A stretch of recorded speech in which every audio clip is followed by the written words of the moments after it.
On va s'intéresser aujourd'hui à une histoire vraie, absolument incroyable. C'est celle d'une persévérance acharnée face à un pouvoir institutionnel qui semblait écrasant. Et tout ça commence avec, presque rien. 50 Feni. Oui, juste ça. C'était en fait l'intégralité du capital de départ pour un projet qui était non seulement ambitieux, mais aussi extrêmement controversé. Avec cette somme dérisoire, une femme, Catherine Filjung, s'est lancé le défi de construire un orphelinat. Et elle l'a fait contre la fureur de toute une ville. Dès le premier jour, mais vraiment dès le début, elle s'est heurtée à une opposition d'une violence qu'on peine à imaginer. Alors voilà, on entre dans le vif du sujet, des fondations bâties sur la fureur. Au moment même où Catherine se lance, elle se retrouve complètement seule. Ses alliés, écartés. C'était une manœuvre qui était censée l'arrêter net. Sauf que c'est tout l'inverse qui va se produire. Et là, l'échelle de l'hostilité, elle est juste stupéfiante. Attention, on ne parle pas d'un simple désaccord, non. On parle de fureur publique, de huée. On parle de poursuites judiciaires par des huissiers, de protées, de saisies. Et ça va même jusqu'aux insultes et aux jeux de pierre. Tout ça, alors qu'elle essayait simplement de poser les premières pierres d'un refuge pour orphelins. C'est à peine croyable. Et c'est là que l'histoire prend une tournure fascinante, avec cette phrase « de l'ennemi même nous est venu le salut ». C'est l'ironie centrale de tout ce récit. Ses opposants, en forçant le départ de ses conseillers, en particulier l'abbé Meyer, ils pensaient la paralyser. Mais en fait, c'est le contraire qui s'est produit. Libérée de toute prudence, peut-être un peu excessive, Catherine s'est lancée, seule, dans la construction. L'acte qui devait tuer le projet dans l'œuf a été en réalité celui qui l'a fait germer. Bon, face à ce succès initial auquel personne ne s'attendait, l'opposition change complètement de tactique. On passe au procès d'une visionnaire. Fini le harcèlement de rue, place à une bataille juridique en bonne et due forme, une bataille qui n'a qu'un seul but, la détruire. Et les accusations sont d'une gravité extrême.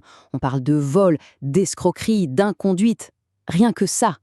Et d'après les sources de l'époque, les plus acharnés derrière ces poursuites, c'était les curés des paroisses voisines. Leur stratégie était claire, la faire passer pour une folle, une menteuse. Et pour ça, ils n'ont pas hésité à instrumentaliser son passé. Ils sont allés déterrer des confidences très personnelles, des visions spirituelles qu'elle avait eues plus de 10 ans auparavant. Des choses qui relèvent du domaine purement religieux, pour les jeter en pâture devant un tribunal civil. C'est une tactique assez terrible. Mais coup de théâtre, les juges, eux, vont faire preuve d'une sagesse assez surprenante. Le verdict de la Cour est sans appel. Dans un état d'extase, on n'est pas libre de voir ou de ne pas voir. Donc, il n'y a pas de responsabilité. En clair, ils ont refusé de juger des questions de foi et de théologie mystique. Ce n'était tout simplement pas de leur ressort. Le résultat, après 6 longs mois d'enquête, une ordonnance de non-lieu. Toute cette immense campagne juridique, qui a quand même valu 36 heures de prison préventive à Catherine, elle s'est soldée par un échec total. Affaire classée. Sauf que cette bataille juridique va avoir une conséquence complètement inattendue. Elle provoque le retour d'un personnage clé, et on arrive à notre prochaine partie, un allié assiégé. Ce personnage, c'est l'abbé Meyer, et sa présence, elle va mettre le feu aux poudres. Alors, pour bien comprendre, l'abbé Meyer, qui avait été forcé de s'exiler, a dû revenir à Building pour les besoins de la procédure. Et une fois l'affaire classée, il a pris une grande décision. Il reste. Il reste pour aider. Mais pour l'évêché de Metz, ce retour, c'est tout simplement intolérable. Le conflit devient alors limpide. D'un côté, on a l'évêché, dont l'objectif est d'écraser cette œuvre de charité qu'il qualifie de réprouvée. Et de l'autre, on a l'abbé Meyer, dont le seul et unique but est d'aider à construire un abri pour les orphelins. Les deux visions sont irréconciliables. L'évêché va donc lancer une véritable campagne d'usure, une guerre d'attrition systématique. Et cette fois, la cible n'est plus Catherine, mais son allié, l'abbé Meyer. L'objectif est simple, l'isoler et le briser. C'est l'épisode de la messe interdite. Et cette campagne est d'une froideur méthodique. Première étape, on interdit à tous les prêtres du diocèse de le laisser dire la messe dans leurs églises. Qu'à cela ne tienne, il trouve une chapelle secrète à une lieue de là. Mais son refuge est trahi, il est dénoncé, et là la réaction de l'évêché est radicale et presque absurde. Ils interdisent la chapelle elle-même. Plus aucun prêtre, quel qu'il soit, n'a le droit d'y célébrer. C'est la fin de sa dernière issue. Et il faut bien mesurer ce que ça représente. Ce calvaire a duré 17 mois. 17 mois. Pendant tout ce temps, il a fait le trajet de nuit, sous la pluie, dans la boue, la neige, Au milieu de tout ça, il fait une chute, il se casse une côte. Il attend 6 semaines de guérir et il reprend la route. Tout ça, juste pour pouvoir dire la messe et continuer à soutenir l'orphelinat. Alors après cette lutte si longue, si amère, quel a été le résultat de tout ça? On arrive à la conclusion de cette histoire, un refuge invaincu. Eh bien, c'est la victoire. C'est aussi simple que ça. Après des années de batailles juridiques, de mépris public, de persécutions systématiques de la part de l'institution, l'établissement a été achevé. Catherine Fil-Jung et l'abbé Meyer ont réussi. Leur refuge a été construit. Et ce succès, il n'est pas abstrait, il est très concret. 30. C'est le nombre d'enfants, d'orphelins, qui, grâce à leur persévérance, avaient maintenant un foyer. Un vrai foyer. Mais cette victoire a eu un coût personnel immense, surtout pour l'abbé Meyer. Privé de tout autel, il ne pouvait plus célébrer la messe. Il devait assister aux offices comme un simple laïc. Il a été, en quelque sorte, réduit au silence, mais il n'a jamais été vaincu. Il a refusé d'abandonner la cause. Et cette citation du texte d'origine résume tout. Elle dit « Quelqu'un qui a passé par toutes les misères et toutes les persécutions n'est pas disposé à rendre les armes ». C'est exactement ça. Quand on a enduré 13 ans de lutte, les insultes, l'exil, la prison, pour une œuvre qui n'existait même pas encore, il n'est pas question de baisser les bras maintenant qu'elle est enfin là, debout, pleine de vie et d'espérance. Et toute cette histoire nous laisse avec une question assez profonde. Quand une institution s'oppose avec un tel acharnement à un acte de charité, un acte qui semble pourtant évident, où se trouve la véritable définition de la foi? Est-ce que c'est dans l'obéissance à la hiérarchie, quoi qu'il en coûte, ou est-ce que c'est dans l'acte de compassion lui-même? C'est une réflexion qui, je crois, résonne bien au-delà de cette petite ville du XIXe siècle. Bonjour, aujourd'hui on plonge dans une histoire assez intense. On va parler des tribulations de Catherine Fil-Jung et de l'abbé Meyer en se basant sur le chapitre 3 d'un document qui raconte leur histoire. Bonjour, oui, une histoire de création d'une œuvre, on imagine caritative, mais surtout une histoire de résistance face à une opposition assez incroyable. C'est ça, l'idée c'est vraiment de décortiquer ce récit, comprendre qui se pose, pourquoi, comment nos protagonistes tiennent bon. Et quelles stratégies sont utilisées des deux côtés, hein? C'est assez fascinant comme dynamique. Alors, allons-y. Le point de départ est déjà marquant. Des messieurs, sans doute des soutiens, s'en vont. Catherine Fil-Jung se retrouve seule. On se dit, c'est la fin du projet. Eh bien non, justement, c'est là que tout commence, paradoxalement.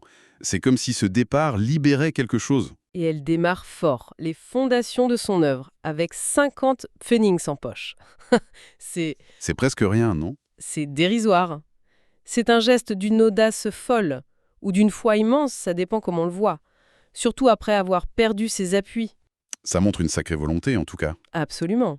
C'est une prise de risque énorme, dans un isolement quasi total. Ça donne le ton pour la suite. Elle ne suit pas une logique, disons conventionnelle. Et la réaction ne se fait pas attendre. Le texte parle de fureur, de huée, de mille haines. L'ambiance devait être terrible. Oui, une hostilité immédiate et très violente. Et pourtant, elle continue. Elle monte les murs, pose le toit. Le texte insiste sur les soucis inouïs, les efforts surhumains. Elle ne lâche rien. Non. Et ce qui est intéressant, c'est cette source d'hostilité. Le texte ne l'explicite pas vraiment.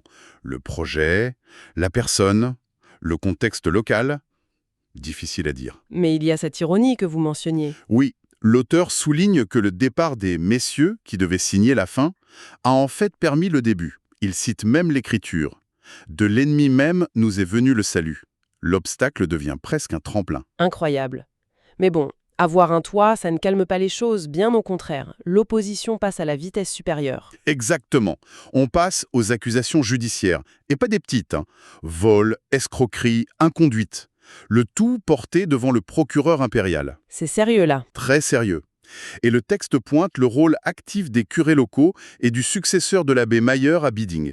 Ils ne font pas que critiquer dans leur coin, non? Ils mènent l'enquête eux-mêmes en quelque sorte. C'est ça, ils cherchent des preuves, des témoins à charge. C'est une véritable campagne orchestrée par une partie du clergé local contre elle. On voit déjà une fracture interne. Et pour couronner le tout, ils déterrent de vieilles histoires, c'est ça? Des histoires de mysticisme, Oui, des confidences que Catherine aurait faites 12 ou 13 ans plus tôt. extase, vision, révélation, prophétie.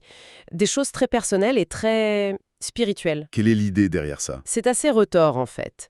Ils prennent ces éléments religieux, voire mystiques, et les jettent devant un tribunal civil. En espérant que les juges, peut-être d'une autre confession, ou simplement sceptiques face au surnaturel, y voient une preuve de déséquilibre, d'imposture, surtout s'il y avait des visions à caractère politique. C'est une tentative claire d'instrumentaliser la justice pour régler des comptes qui sont d'une autre nature. Malin comme stratégie. Mais Mais ça ratait un. Les juges, d'après le texte, font preuve de sagesse et de tact. Ils ne tombent pas dans le panneau. comment ils s'en sortent? Leur raisonnement est double. D'abord, sur l'extase. Ils considèrent qu'une personne dans cet état n'est pas pleinement responsable de ses visions. Pénalement, ça ne tient pas. Logique. Et surtout, le point clé, le surnaturel, c'est reconnu par l'Église catholique. Et l'Église catholique, elle, est reconnue par l'État. Donc, condamner Catherine pour ses visions, ce serait indirectement remettre en cause une croyance admise par une institution reconnue. Ah oui, bien vu. Ils évitent le piège. Exactement. C'est une position juridiquement et politiquement habile. Ils refusent de se laisser entraîner sur ce terrain glissant. Résultat des courses pour cette procédure. Ça se termine à l'automne 1884. Après 6 mois d'enquête et 36 heures de préventif pour Catherine, par une ordonnance de non-lieu. Pas de preuves suffisantes. L'affaire est classée. Victoire pour Catherine alors. Sur le plan judiciaire, oui, mais le texte insiste, le mal est fait. Il y a eu un bruit fabuleux, un scandale public énorme. Sa réputation est atteinte. J'imagine que ça a des conséquences pratiques. Bien sûr, les fournisseurs se méfient, ils augmentent les prix. Ça rend tout plus compliqué pour elle, pour l'œuvre. Donc, même sans condamnation, ses adversaires ont marqué des points. Ils ont réussi à la fragiliser, à créer un climat délétère. Le texte dit même qu'on en arrive à penser que pour elle, il n'y avait ni justice ni droit. C'est terrible. Oui, ça montre le niveau d'acharnement et le sentiment d'impunité de ses adversaires. Et c'est dans ce contexte tendu que l'abbé Maillère revient à Biding, après 2 ans d'absence. Oui, il est d'abord convoqué par le juge d'instruction pour l'enquête, mais ensuite, il décide de rester pour aider à la direction du chantier. Son retour, ce n'est pas juste par choix personnel, si. Non, sa situation personnelle lui est aussi très compliquée. D'après le texte, l'évêché de Metz lui a systématiquement fermé toutes les portes ailleurs. Avec des témoignages, des certificats, il n'avait plus vraiment d'option de carrière. Donc, rester à Biding, c'était presque une nécessité, non? C'était sans doute la seule façon pour lui d'être utile et d'avoir de quoi vivre, tout en étant à l'abri du besoin, comme dit le texte. Une sorte d'exil intérieur ou d'assignation forcée. On imagine que l'évêché n'a pas dû apprécier son retour. Ah, pas tout. Il voit ça d'un très mauvais œil. Ils craignent que sa présence ne donne un nouvel élan à cette heure qu'ils réprouvent. Leur objectif est clair. Il faut qu'ils repartent. Mais comment ils peuvent faire pression s'il n'est plus directement sous leur autorité? Ils utilisent des moyens détournés. Ils interdisent aux curés du diocèse de le laisser célébrer la messe dans leurs églises. C'est une manière de l'isoler socialement et religieusement. Le mettre au banc, en quelque sorte? Exactement. Il se retrouve face à un dilemme. Soit il repart vivre à l'étranger, soit il reste à Bidinde, mais assiste à la messe comme un simple fidèle, ce qui serait humiliant pour lui et embarrassant pour l'évêché et son successeur. Quelle situation? Et il trouve une solution? Une solution de contournement. Il se fait discret dans la paroisse, mais il cherche un lieu pour célébrer la messe en secret. Et il trouve cet endroit? Oui, la chapelle de Linsvilliers, un petit lieu de pèlerinage isolé dédié à la Vierge, à une lieue de Biding, en pleine forêt. Parfait pour la discrétion. Forcément, ça ne reste pas secret longtemps. Non, ça finit par se savoir. Et là, la réaction de l'évêché de Metz est radicale. Qu'est-ce qu'ils font? Ils interdisent formellement aux curés qui desserrent Lensvillers de laisser l'abbé Maillère y célébrer la messe. Mais ils vont encore plus loin. C'est-à-dire? Ils interdisent même à ce curé d'entendre l'abbé Maillère en confession. Ils lui retirent ses pouvoirs pour ça. L'auteur du texte questionne d'ailleurs la validité canonique de cette mesure, citant l'avis d'un vicaire général d'un autre diocèse qui trouve ça abusif. C'est vraiment de l'acharnement. Complètement. On remet aussi en cause le bien fondé de l'interdiction de célébrer. Il fallait des motifs très graves selon Rome. Est-ce que soutenir une œuvre de charité en est un? La position de l'évêché semble floue. Il y a cette citation assez parlante. Oui, celle rapportée d'un vicaire général de Metz. L'abbé Maillère a le droit de célébrer, mais l'évêque n'aime pas qu'il l'y dise. Ça résume bien l'ambiguïté, le double jeu. Et l'abbé Maillère, face à tout ça, il fait quoi? Il abandonne? Pas du tout. C'est là qu'on voit sa ténacité. Malgré les interdits, les menaces, il continue. Il va à Lenswiller en cachette, souvent de nuit, pour ne pas compromettre le curé local. Dans des conditions difficiles, j'imagine? Le texte décrit ça très bien. La pluie, la boue, la neige, les chemins impraticables. Il y a même cet épisode où il fait une mauvaise chute, se casse une côte et doit rester alité 6 semaines. Mais il reprend dès qu'il peut. Mais qu'est-ce qui le motive à ce point? Le texte suggère une conviction profonde. Il fait le parallèle avec les premiers chrétiens, avec 1793. Il se réfère au Christ, disant qu'il fallait souffrir pour entrer dans la gloire. Pour lui, cette épreuve est nécessaire pour bâtir ce refuge pour les enfants délaissés. C'est sa mission, en quelque sorte. C'est ce qui semble le porter, oui. Et cette clandestinité liturgique va durer 17 mois. C'est énorme. Pendant qu'il mène ce combat carconnel, l'œuvre, elle, continue d'avancer. Oui, et c'est ça qui est fou. L'établissement est achevé, le personnel est en place, une trentaine d'enfants sont accueillis, c'est devenu une réalité concrète. Ce qui doit encore plus énerver les opposants. Exactement. Parce que reconnaître le fait accompli, ce serait admettre leur erreur passée. Et ça, c'est difficile, surtout venant d'en haut. Alors, il continue la lutte, mais de manière plus insidieuse. Le texte parle de guerre d'avant-poste, du harcèlement. L'objectif reste le même, faire partir l'abbé Maillère. Toujours. On essaie de nouvelles accusations, le scandale, mais ça ne prend plus. La désobéissance, ce qui est un peu ironique vu qu'il a son excorporation et n'est plus sous l'autorité directe de l'évêque de Metz. Il n'est plus incardiné dans ce diocèse, c'est ça? C'est le terme technique, oui. On lui fait des offres indirectes pour qu'il parte ailleurs. Il refuse. Il reste attaché à l'œuvre. Et les acteurs locaux, son successeur, les curés voisins, sont décrits comme étant prêts à tout pour l'évincer. Et ils vont trouver un nouveau prétexte. Oui, un incident interne à l'établissement, 2 personnes sont renvoyées pour insubordination. Le texte laisse entendre qu'elles ont été manipulées, encouragées par un prédicateur extérieur et le curé local. Toujours cette stratégie du diviser pour régner. Pour saboter l'œuvre de l'intérieur. Voilà. Et ces 2 personnes, une fois renvoyées, cherchent à se venger. Elles critiquent l'établissement et, surtout... Elle révèle où l'abbé Maillère dit la messe. Exactement. Elles balancent publiquement le secret de la chapelle de Lenzvilliers.